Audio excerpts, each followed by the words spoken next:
Hello everyone. Welcome to yet another Our Life moment. Hope you're all doing fabulously. It is really early in the morning right now, and I was like, okay, so I slept really early in the night, and I woke up early in the morning, and I'm like, Our Life. I'm sure that's relatable to some, but we'll see. I don't know. Tell me if that's relatable to you. Anyway, let's continue with another chill moment. Drink some water first. Hope you're all doing well, by the way. Of course. Thank you for joining me. And here we go. Sunlight shone through the windows as you sat in your living room, your home phone pressed in your ear. Cove was on the other end. It had been shaping up to be an ordinary day like any other until Cove had called unexpectedly. He sounded unusually nervous greeting you. You listened silently, and as he kept talking, his words stilted. So I was just wondering, do you want to come over to my house for dinner tonight? Is it that, like, is his mom living there or no? The question came out strangely, almost like he'd rehearsed it a few times beforehand. Your eyes widened a little. You hadn't expected this to be the reason behind the call. Yeah, I'll go. That's, Huh? Oh. It seemed that Code had still had more to say. And you just interrupted him. Oops. Cool. Well, he stumbled for a bit, trying to gather his thoughts again. My mom and dad, they really want you to be there. If your parents don't have a problem with it, they asked me to ask you. You took a moment to think. Dinner at home would be quiet and uneventful today. If you really wanted to, you could go to Cove's instead. Cove spoke up again, breaking your thought train. His voice was softer than before. Also, I want you to be there too. Can you come over, I mean? Yeah, I can come. Thanks, James. I'll let them know when I can. He sounded noticeably relieved by your response. Was you coming over for dinner today that serious? So, if his mom is not living there, maybe he's having dinner with his mom and dad together and he's like, we want support, you know? He spoke to you for a little while longer, clicked to explain what time to come over and other details, then hung up. And that was that, for now anyway. Soon enough, the sun dipped out of the sky and evening came. It was time for you to head to Cove's house. After letting Elizabeth know you were leaving, she didn't look She didn't look away from the TV. Just grunted. You made the small journey across the street. You knocked a couple of times on the heavy door on their condo. As you waited for an answer, you found yourself contemplating being a guest while both of Cove's parents were there. You were apprehensive. The idea made you curious, yeah. You wondered why they decided to invite you out of the blue. Maybe you'd find out later tonight. You didn't get too much time with your thoughts, though. The door opened soon enough. Cove's mom, Kyra, stood in the frame, smiling warmly at you. come on. Hey, James, welcome. Please, come on in. She opened the door wider and moved to make room. You stepped inside, allowing her to shut it behind you. Thanks so much for coming over. I knew it was kinda last second. Thank you for having me. Of course. Of course. Just make yourself at home.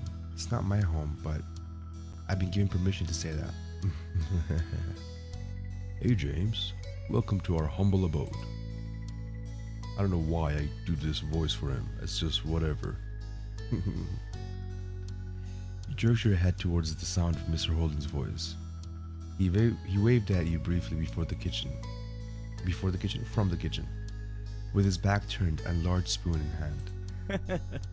Hope you're hungry, because I'm whipping up a lot of tasty stuff. True to his word, you heard something sizzling on the stove. You closed your eyes and inhaled. It smelled spicy and savory. With Mr. Holden busy and Cove nowhere to be seen, it was just you and Kyra. She gave you a wry smile. He sure is. Well, I've been barred from the cooking the entire time I'm staying here. Can you believe that? That look on her face is funny. She nudged you with an elbow. Mr. Holden scoffed good-naturedly, then spoke from over his shoulder. You're on vacation, Kyra. You need to accept that already. She yelled back, amusement obvious on her face and in her tone. People still cook when they're on vacation. Everyone's gotta eat. It's not like I'm some kind of celebrity who can go out for every meal or hire a private chef. Sorry. Well, in this house, you're a VIP. Alright, dude. Kyra smiled and shook her head quietly. Then she turned to face you once more. Well, sorry about that, James. Here I was, trying to strike a conversation with you, and Cliff just had to butt in. I don't butt in. I butt out. She eyed him, chuckling in disbelief. He wasn't exactly disproving her point with that. Kyra leaned over to whisper to you. It's okay. He likes to be included, but since Clifford insisted on cooking all by himself, he'll have to wait. The two of us can chat. The next question continued to be said in a hushed tone, just to be safe. So, how are you doing? I'm doing good. That's what I like to hear. She opened her mouth to say something more, but some lightly pounding footsteps caught your attention.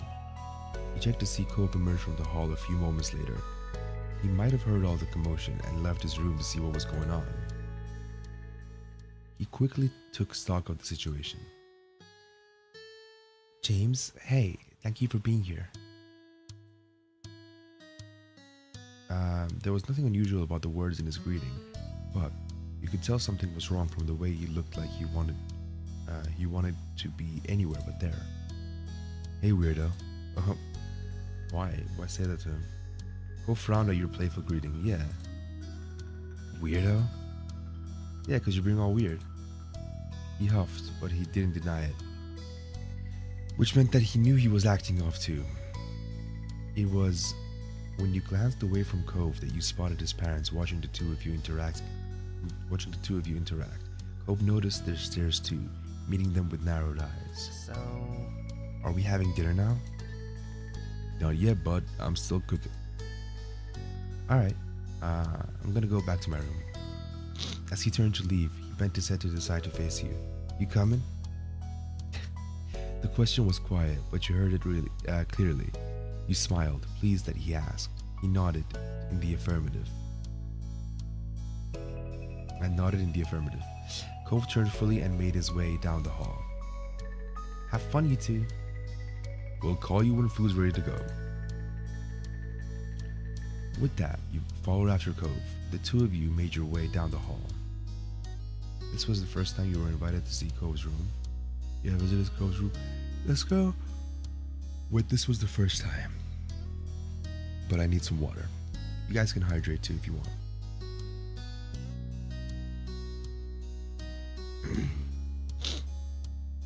Cove got to the door first, opening it and stepping inside. You joined him.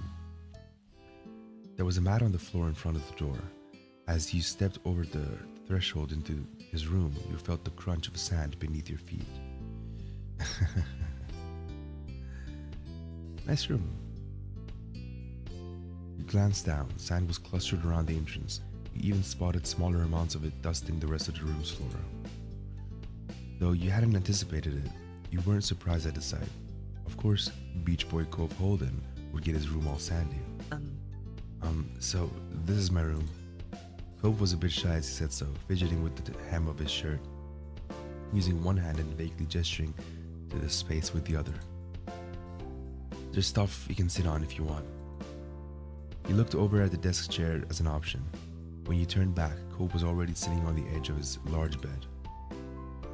Are you trying to make your own beach with all this sand? Not really. No. But it'd be cool if I could, though. You couldn't help recalling a long time ago, Cove explaining his childhood dream home would be something located right on the shore of a beach. Maybe that idle thought still held an appeal for him. It made you smile to think about. You didn't sit anywhere, you sat on the chair, you sat next to Cove on his bed. Cove smiled when you made yourself at home. Beside him, you grinned back. With a silence growing, your gaze began to drift. You stared at the bright fish swimming in the tank. There were a bunch of them, floating to and fro in the open space. They stood out starkly against the green aquarium plants. How long have you had those fish? Yes. My dad brought them for me not very long after I moved here. I guess it's been years now. Wow, that's a long time. You peered carefully into the tank. The fish looked to be doing well. He must be taking good care of them. He must take good care of them. Most of them were small, but there was one especially big one. What are their names? I don't name them, well, not really. One. And number 4 over there is an asshole. You lifted an eyebrow at that. He continued the explanation sheepishly. I mean... Mostly I just call them things based on what they look like. Squirt for a small one, tangerine for a really orange one, that sort of thing. I've had a lot of fish and I'm not that good at coming up with names.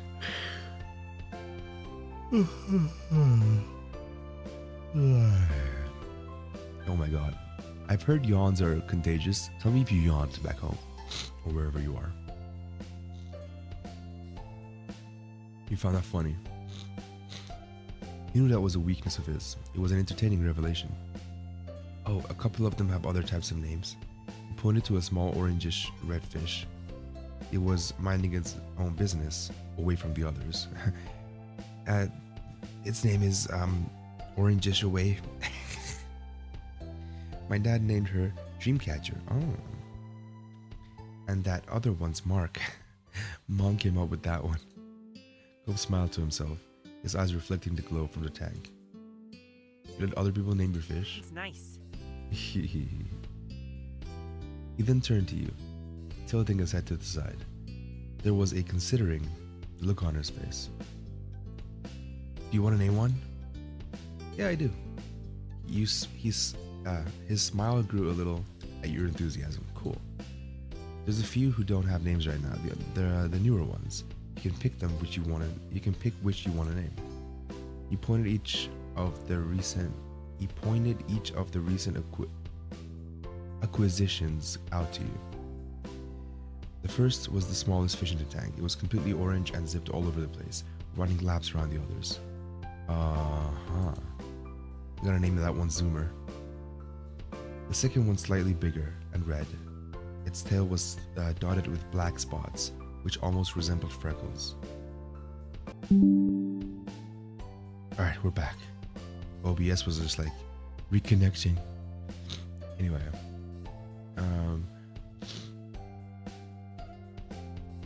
what would I name this one? Spotty. Sure. Like Scotty, but spotty. The last fish was the biggest one. Its multicolored scales rippled under the bright light of the tank as it slowly made its way across the vast expanse. You went with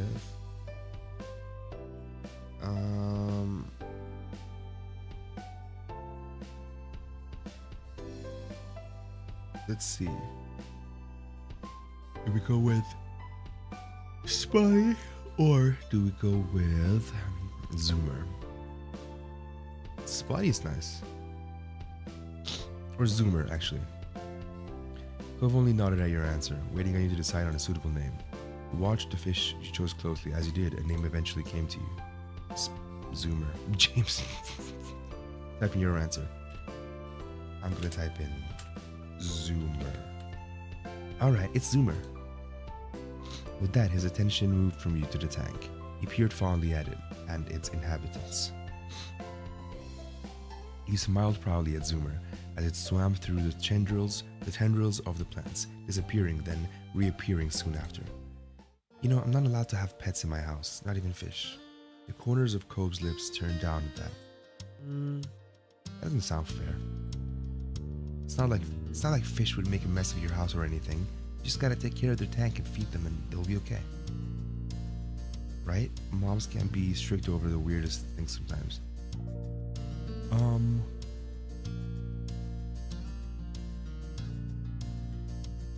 They trust Elizabeth and me to go around the neighborhood alone, but they won't have us have a pet. They won't let us have a pet. It doesn't make sense. Maybe when you're even older, they'll let you. I don't know. They seem pretty against it. The current conversation brought to mind a memory from years ago. You launched into it without any warning, earning you a brief, confused look from Cove. One time, Elizabeth, came back from playing at the beach and just shut herself in her room. She only came down for food, and then she ran back upstairs straight after. It was kind of weird. My moms didn't think much of it at first though. But then last night, Mom went to her room to say goodnight and started screaming. Mom and I ran over to see what happened.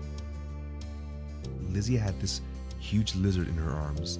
Cove's eyebrows rose at that, and he leaned forward in interest. Really? A lizard? Where'd that come from? Elizabeth said she saw it half buried in the sand and didn't know what it was. Then she pulled it out and got the answer, so she brought it home. She hid the lizard in her room for most of the day, because she wanted to keep it. Mom and Mom were not happy. They worried about putting it out during the night, but she was going to have to let it go in the morning. Oh man, I'm getting a little sleepy. Lizzie was really upset. She did bring it back to the beach eventually, but she wouldn't want to talk to anyone for days.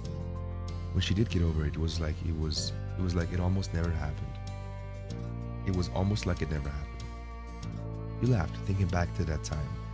Elizabeth had always been stubborn, but when she was younger, she forgot grudges quickly. Now it wasn't so easy. Cove had been quiet for most of the story. Apart from the reveal of the lizard, he had a thoughtful look on his face. I can't even imagine what it would be like to have a sibling. He gave serious thought to his statement before you told him. It's fun, there are ups and downs, you're lucky to be the only child. It's a nice idea in general, but my sister is Elizabeth. I don't know how to explain what it's like. I don't know how to explain what it's like. It is how it is, I guess. Cove pursed his lips at the words, considering them quietly for a while. Cool. That's interesting. I think your family's cool. Thank you, Cove. Thank you so much for thinking my family is cool. You're cool too, bud. Right now, I think we're in the middle of the moment. Around the middle of the moment, I guess. So we'll take a little bit of a break with some musica. What we'll play, let's see. What we will play would be let's play Imagination Waterfalls, and since it's chill song.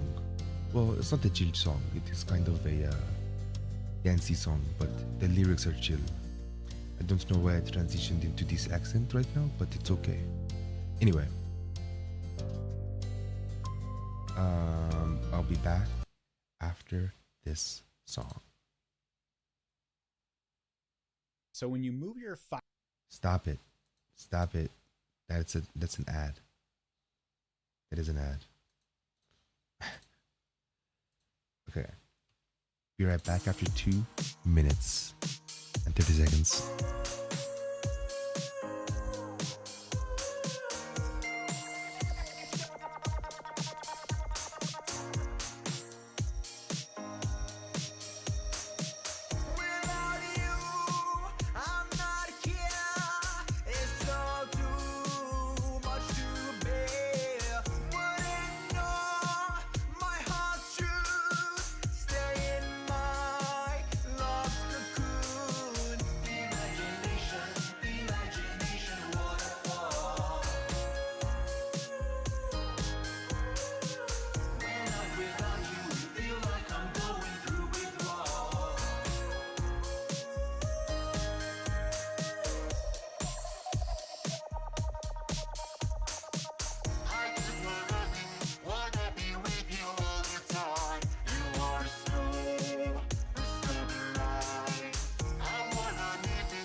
Welcome back, everyone.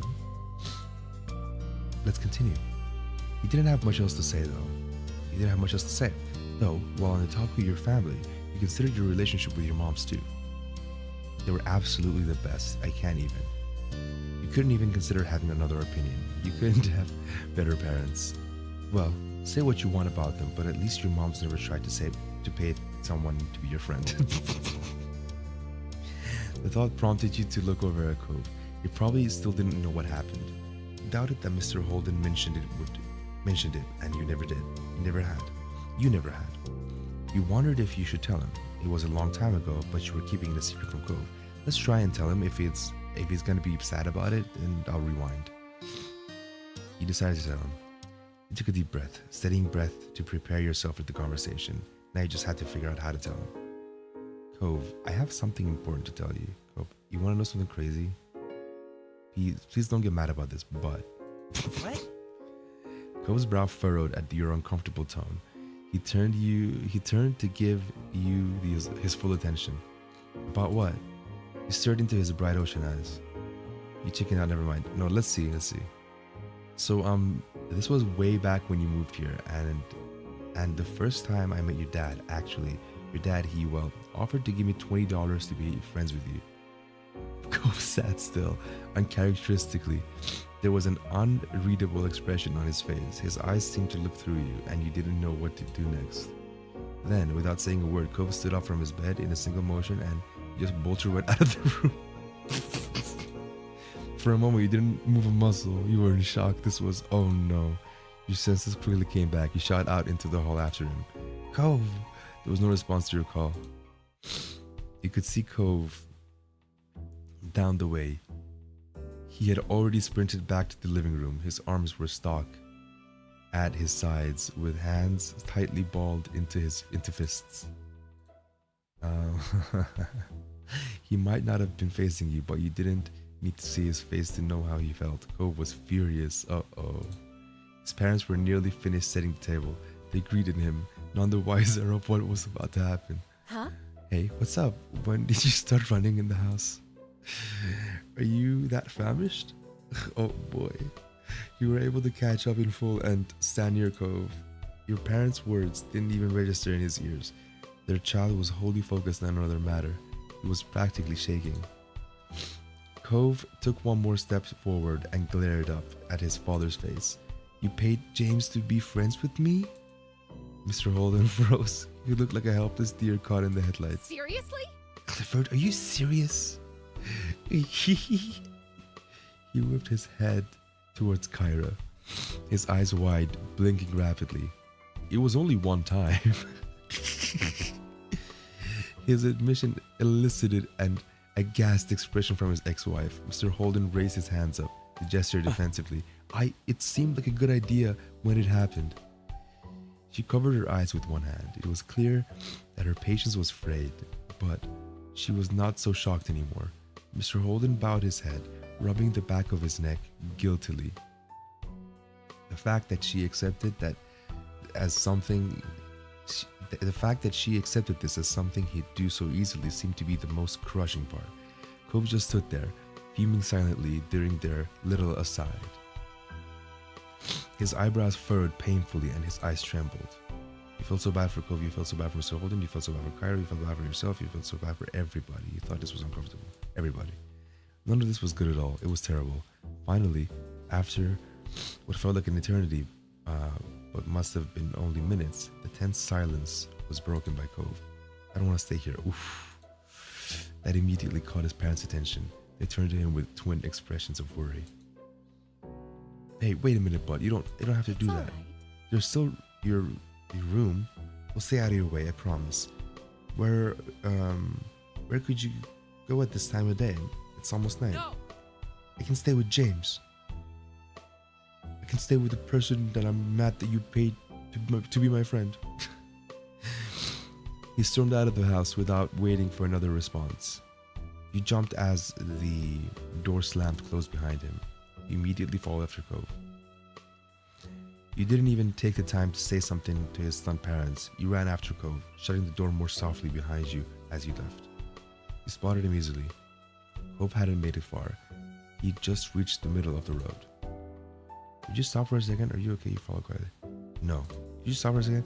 You might as well have said nothing. Cove didn't look back, nor did he answer you.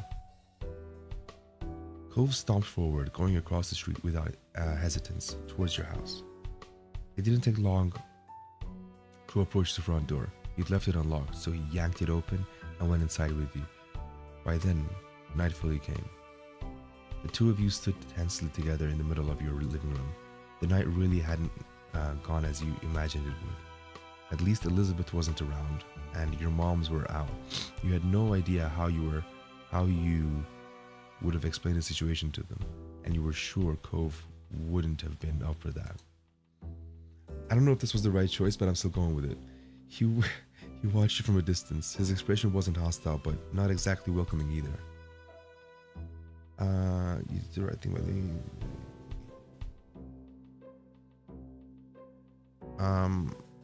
Are you okay? Cove shifted so his back was to you. Then he crossed his arms over his chest. Are you mad at me? You're surprised. He actually responded. What? No. It's okay. I wish I'd known before, but yes, there's never really a good time to bring up something like that. Yeah, exactly. You're not the one who did anything. His tone was clipped and insulting. Or was it? You're not the one who did anything. Though it was now fully clear that none of the negativity was towards you. And we're actually friends, aren't we? Besides, it's not like it worked. We only really became friends way later. It doesn't really matter if you took it or not. Exactly. You nodded your head furiously at that. If there was one thing you didn't want this revelation to do, it was weaken your relationship. Of course we're friends. Cove seemed to appreciate your reassurance. The furrow in his brow eased a little bit. Yeah, we are. I'm definitely not mad at you. I should thank you for not letting him get to you. And for telling me it happened. My dad never would have. He's always like that. He just does things. He doesn't ask or tell me about it or anything. Cove threw his arms out, his features twisted in frustration. There already was the thing with my mom coming to stay with us for the summer out of nowhere, and that was supposed to be a surprise I'd find out about. Who knows what other things he's done that I've never heard of. Does he even know how to think about what someone else might actually want? He paused to take a panting breath, scowling. He continued to listen quietly. Uninterrupted by you, Cove went on with his spiel. The worst part is, I know he doesn't do stuff for himself. He does things because he wants to make people happy. Cove blinked rapidly, and you noticed tears were gathering in his eyes. When he spoke again, his voice was heavy with emotion. But he just makes everything worse, and then he's really sorry, and it's like it's your fault for not being happy that he was at least trying. And what if all his plans and always being so pushy did change things? What things? Will finally met your gaze, his bottom lip trembling. You realized then that he was referring to you and him. Hydration time.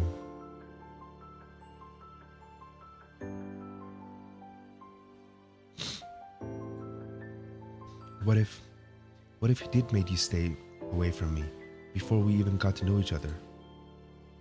His voice cracked as he forced himself to speak through the tears that began to fall in earnest. He did everything he could to say it, but the words were barely a whisper. James, you were the best thing about coming here. God damn. I'm actually tearing up. Oh my god. I'm literally tearing up. Oh my god. Wait, I gotta take off my glasses.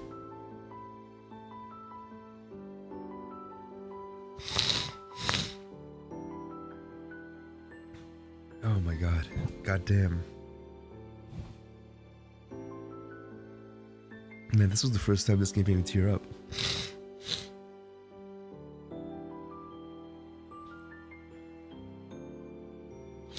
Ah, man. James, you were the best thing about. Oh my god. Cole was honestly terrified over the idea that there was a chance that two of you might not have what you do. You stepped forward and rested a hand on his shoulder. You hugged him. You smiled. You hugged him. You wiped away his tears. You weren't sure if the touch would be welcome, but you wanted him to feel better. Cove didn't shrug you off. He leaned into your hand, looking grateful for the comfort. I'm really glad we got to be friends. Oh my god. This is so sweet. His features crumpled at your words. Oh my god, I'm such a teary bitch right now. Oh my god. Wait. I need to take a photo so I can like maybe post it on Twitter or something. Or a video. Yeah, a video is fun. Okay, so I'm playing Our Life, and I'm such a teary person right now. This was the first time that this game made me cry. I'm not gonna tell you which one. You're just gonna have to watch the playthrough to find out. But man, this game, wow.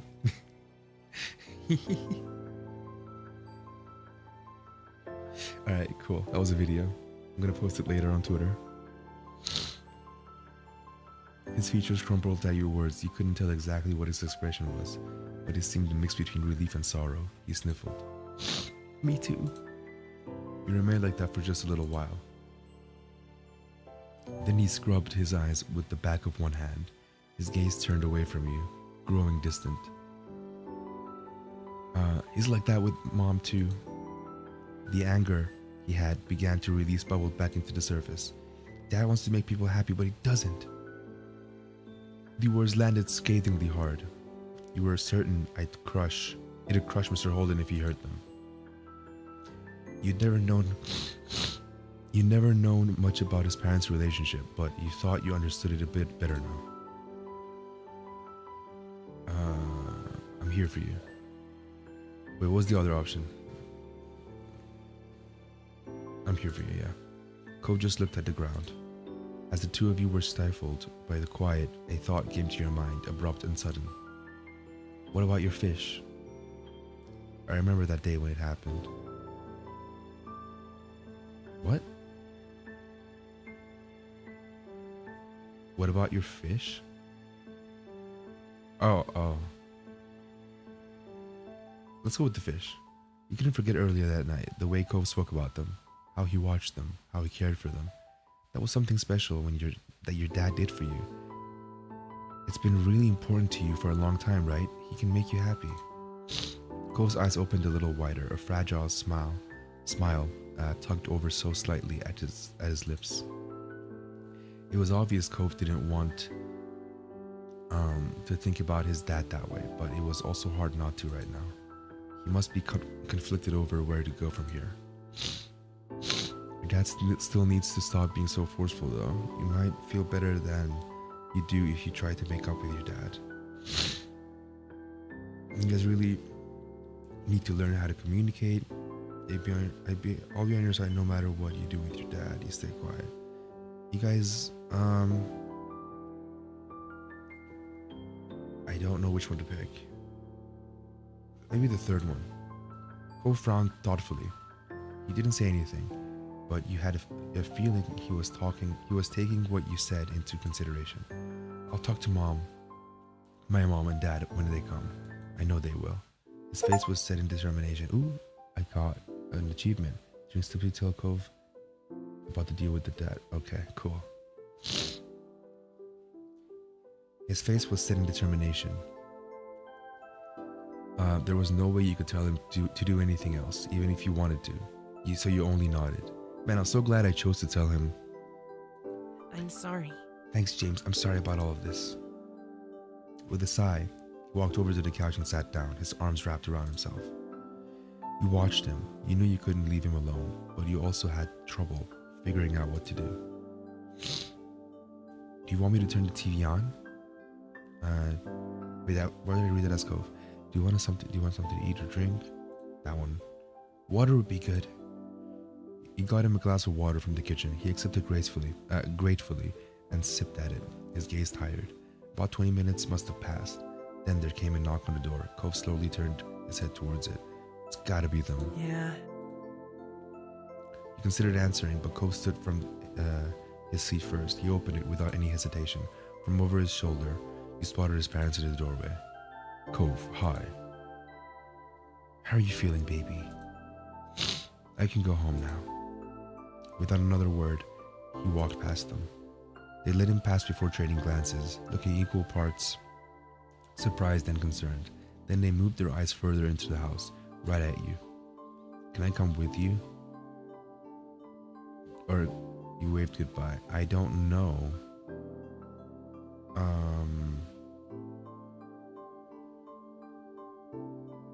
I want to see what happens, but at the same time, it's not my place. So let's just be a little bit selfless here and say you waved goodbye. You finished your wave as the door closed shut. You were alone now. You really hoped that things would be okay with Cove and his family. The rest of the night was uneventful. You never did eat dinner. You never did eat dinner at their house. So you microwaved some leftovers in the end. Ah, this is so beautiful. The night light, so cool. So nice. So nice. What is that outside the window? Is that like flowers or like the ocean or whatever? What is it? Can't tell. Then you went to bed, your mind replaying the events of that evening until you fell asleep. The next time you saw Cove, you got the impression that it had worked out okay after all. Wow. Beautiful. Beautiful. Oh man.